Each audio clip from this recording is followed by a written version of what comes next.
नमस्कार, संस्कृति पीसेस के इस YouTube प्लेटफॉर्म पर आप सभी का स्वागत है। मेरा नाम है प्राची मिश्रा। चलिए आज देख लेते हैं कौन कौन सी इंपॉर्टेंट न्यूज हैं जो हम डिटेल में पढ़ने वाले हैं, समझने वाले हैं।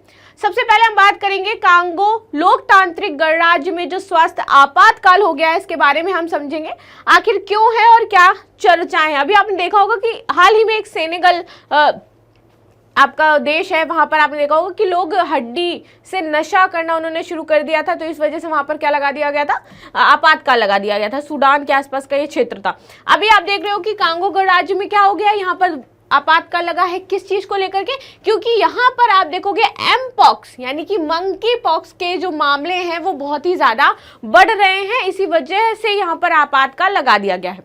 ठीक है, तो एम पॉक्स को पहले हम मंकी पॉक्स के नाम से जानते थे। ठीक है, यह एक दुर्लभ बीमारी है जो मंकी पॉक्स वायरस के संक्रमण से होती है। आप सभी को पता होगा इस संक्रमण के बारे में। यह संक्रमण पहली बार कब देखा गया था, तो यह आपका 1958 में शोध के लिए एक बंदर था, उस पर शोध किया गया, तो उसी बंदर में ये मंकी पॉक्स की जो बीमारी है उसको खोजा गया था और इसीलिए इसका नाम क्या रख दिया गया, मंकी पॉक्स रख दिया गया। क्योंकि शोध पे किस पे किया जा रहा था, एक बंदर पे किया जा रहा था, एक मंकी पे किया जा रहा था, इसलिए। ठीक है, आगे चलते हैं। मनुष्य में इसका जो पहला मामला है वो वर्ष 1970 में कांगो लोकतांत्रिक गणराज्य में मिला था। तो सबसे पहले जो पाया गया था ये यहीं पर पाया गया था और फिर यहाँ से ये आगे स्प्रेड होना शुरू हुआ है। मनुष्य में मंकी पॉक्स का प्रसार संक्रमित व्यक्ति या जानवर से होता है। तो ये जो एक डिसीज है ये संक्रमित डिसीज क्या होती है कि जो किसी दूसरे वाले व्यक्ति से सामने ट्रांसफर हो जाए उसको हम संक्रमण कहते हैं, संक्रमित डिसीज कहते हैं। कि उसके बोलने से जो उसके वायुकण है उसमें आकर के आप सामने खड़े हो तो आपकी बॉडी में प्रवेश कर जाता है। कई बार टच करने से, हाथों से, कई बार मिट्टी से, ऐसे करके कई बार पानी पीने से आपको क्या हो जाता है, प्रॉब्लम हो जाती है। तो ये क्या है, एक संक्रमित बीमारी है जो संक्रमित व्यक्ति या जानवर के निकट अगर आप संपर्क करते हो तो उससे होती है। यह एक जूनोटिक बीमारी है। गिलहरी, चूहे और बंदरों की कुछ प्रजातियों में आप देखोगे कि इस विषाणु के वाहक के रूप में यह कार्य करता है। यह विषाणु होते हैं और उनसे ही ये बीमारी आगे स्प्रेड होती रहती है। तो ये किसमें किसमें देखने को मिलेगी, गिलहरी में, चूहे में और बंदर में।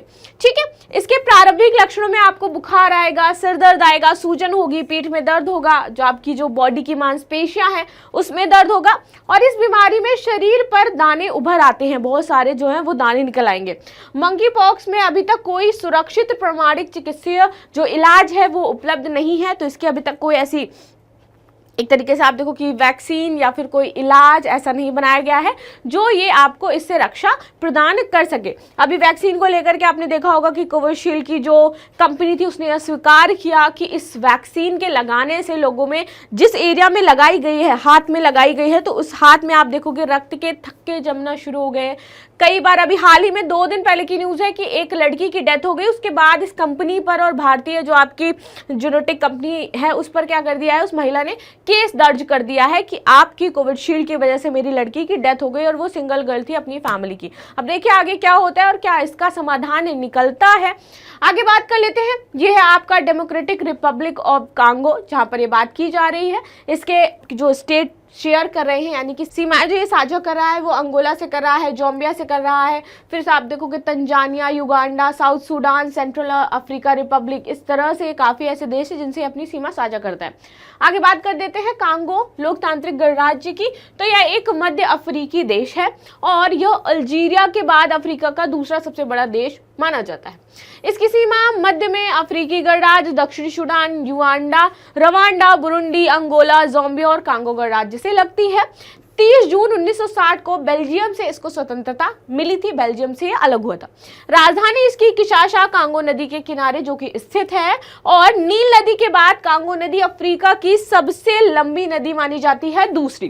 ठीक है, कांगो नदी विश्व की एकमात्र नदी है जो भूमध्य रेखा को 2 बराबर भागों में बांटती है। इसकी मुद्रा कौन सी है, तो कांगो फ्रैंक इसकी मुद्रा है। इसमें जो इंपॉर्टेंट चीज जानने वाली थी ये नीचे की 3 लाइन थी जो आपके लिए बहुत ही ज्यादा इंपॉर्टेंट थी।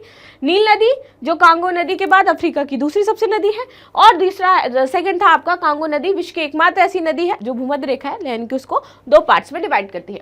आगे बात करेंगे हम विटली गोल्ड अवार्ड 2024। ये जो अवार्ड मिला है ये असम की एक कार्यकर्त्री है, जीव विज्ञानी है, उनको ये अवार्ड दिया गया। इनका नाम है पूर्णिमा देवी वर्मन। तो इनको ये अवार्ड मिला है। ये पूर्णिमा देवी वर्मन को पहली बार अवार्ड नहीं मिला है, आपको बता दूं। इन्हें वर्ष 2017 में भी इस अवार्ड से सम्मानित किया जा चुका है। तो इन्हें यह अवार्ड जो मिला है वो दूसरी बार मिला है। ठीक है, इन्होंने किस ऐसी प्रजाति पर कार्य किया था या संरक्षण किया था जो इन्हें ये पुरस्कार दिया गया? तो इन्होंने लुप्तप्राय ग्रेटर एडजुटेंट स्टॉर्क और उसके आर्द्रभूमि आवास के संरक्षण के लिए कार्य किए थे। स्टॉर्क को असम में स्थानीय रूप से हरगिला कहा जाता है। ठीक है, यह पक्षी पूर्वोत्तर भारत में विशेष रूप से असम के आर्द्रभूमि क्षेत्रों में पाया जाता है। आगे बात कर लेंगे हम थोड़ा सा इस पुरस्कार के बारे में। तो यह पुरस्कार विटली फंड फॉर नेचर संस्था द्वारा प्रदान किया जाता है, यानी कि जो नेचर के संरक्षण के लिए, कंजर्वेशन के लिए, कोई पशु लुप्तप्राय हो रहा है उसके संरक्षण के लिए कार्य करते हैं, तो यह उन्हें दिया जाता है। ठीक है, इस पुरस्कार की जो स्थापना हुई थी वो वर्ष 2007 में की गई थी। यह पुरस्कार जैव विविधता को बचाने के प्रयासों के लिए जो विकासशील देशों के नेता हैं उनको दिया जाता है, यानी कि कार्यकर्ता या नेता उनको दिया जाता है। इसे ग्रीन ऑस्कर के नाम से भी हम जानते हैं। और यह पुरस्कार लंदन में रॉयल ज्योग्राफिकल सोसाइटी पुरस्कार समारोह में प्रदान किया जाता है। ठीक है, तो आपको इस पुरस्कार के बारे में पता चल गया। आगे आ जाते हैं कक्ष अजरक। क्या है ये, चर्चा में क्यों है? तो हाल ही में गुजरात क्षेत्र के कक्ष अजरक को जीआई टैग प्रदान किया गया है। आप में से कई स्टूडेंट्स कहते हैं कि कई बार ना मैं जीआई टैग का सेक्शन मिस कर रहा हूँ या मिस करता हूँ। तो जिस दिन जीआई टैग होती है मैं ऐड कर देती हूँ, जब जीआई टैग नहीं होता है तो उस दिन अगर न्यूज़ नहीं है जीआई टैग की तो उसे कैसे ऐड कर सकते हैं। तो आज आपके पास न्यूज़ है जीआई टैग की, तो ये याद रखिएगा कि कहाँ का है ये, जीआई टैग क्यों दिया जाता है और ये महत्वपूर्ण क्यों है। तो जो अचरक कपड़ा है इस पर रंगाई की एक शिल्प कला है। इसका गुजरात के सिंध, बाड़मेर और कच्छ क्षेत्रों में विशेष सांस्कृतिक महत्व है और इसी को देखते हुए प्रदान किया गया है। यह कच्छ के स्थानीय समुदायों के लिए एक प्राचीन प्रतीक है। रबारी, मालधारी और अहीर जैसे खानाबदोश पशुपालक कृषि समुदाय अचरक मुद्रित कपड़े को पगड़ी, लुंगी और स्टॉल के रूप में पहनते हैं। या तो उसकी पगड़ी बनाते हैं, लुंगी पहनते हैं, या फिर स्टॉल के रूप में उसको डाल लेते हैं। आगे बात करते हैं, इसका नाम अजरक से उत्पन्न हुआ है जिसका अर्थ होता है नीला।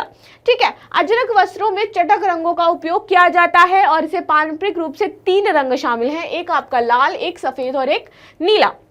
नीला रंग आकाश को दर्शाता है, लाल रंग जो है वो भूमि को दर्शाता है और सफेद रंग सितारों को दर्शाता है। तो इन तीनों रंगों के महत्व हैं और इसीलिए विशेषता इन तीनों रंगों में यहाँ उपलब्ध होता है। ठीक है, जीआई टैग की बात कर ले कि देता कौन है, कई बार मैं बता चुकी हूँ आपको, काफ़ी बार मैंने बताया भी है।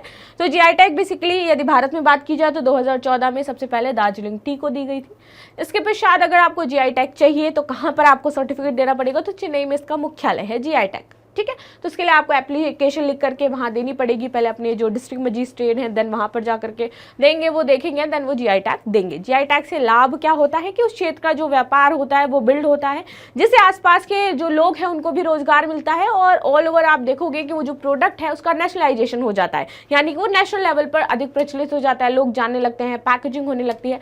GI tag is a type of label जो उस प्रोडक्ट पर हम लगा देते हैं। ठीक है, उसके बाद उस प्रोडक्ट को सेल किया जाता है। तो इस तरीके से जीआई टैग जो है वो दिया जाता है।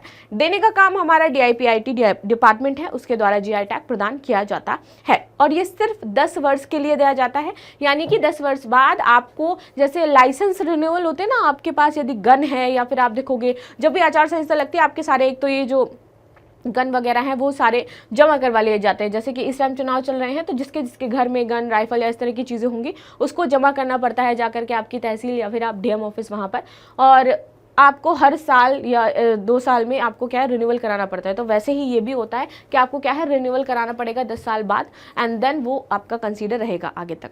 अब बात कर लेते हैं विश्व प्रेस स्वतंत्रता दिवस 2024 के बारे में।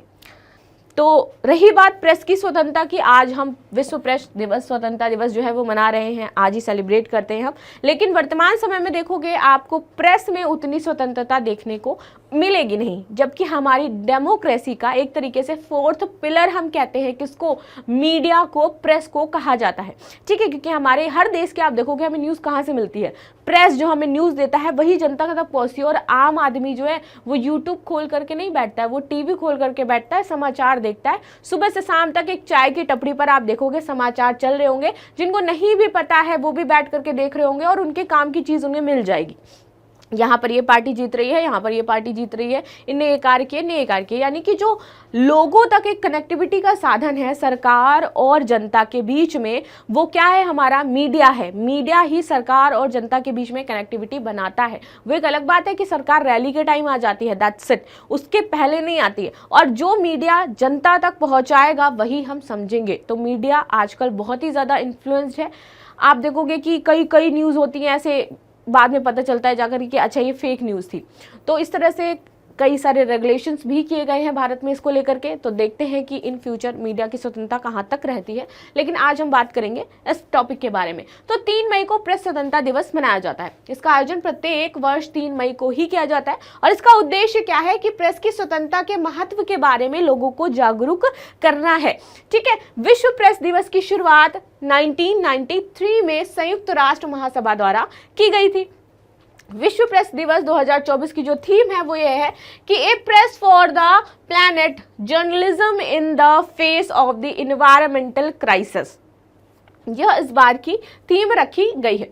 चलिए अब बात कर लेते हैं हम जेरेमिया मानेले, जो कि सोलोमन द्वीप के नए प्रधानमंत्री बनाए गए हैं। इनके बारे में हम जानेंगे और थोड़ा सा सोलोमन द्वीप के बारे में भी जानेंगे। हाल ही में जेरेमिया मानेले को सोलोमन द्वीप का प्रधानमंत्री बनाया गया है। इससे पहले सोलोमन द्वीप के विदेश मंत्री थे। ठीक है, यह दक्षिण पश्चिमी प्रशांत महासागर में पपुआ न्यू गिनी के पूर्व में स्थित एक द्वीपीय देश है। आपका कौन सा देश? Solomon island.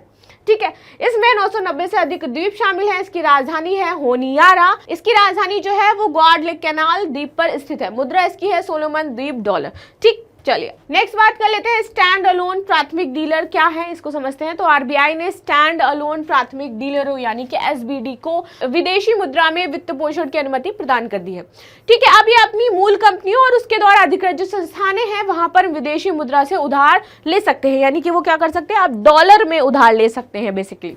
ठीक, अब स्टैंड अलोन प्राथमिक डीलर यानी कि एसपीडी, तो ये भारतीय सरकारी प्रतिभूति बाजार में प्रमुख मध्यस्थ है। ये भारतीय रिजर्व बैंक के साथ पंजीकृत होते हैं और इनके पास सरकारी प्रतिभूतियों का खरीदने और बेचने का लाइसेंस भी होता है। जो नहीं बॉन्ड्स खरीदते हो बेचते हो आप सरकार के।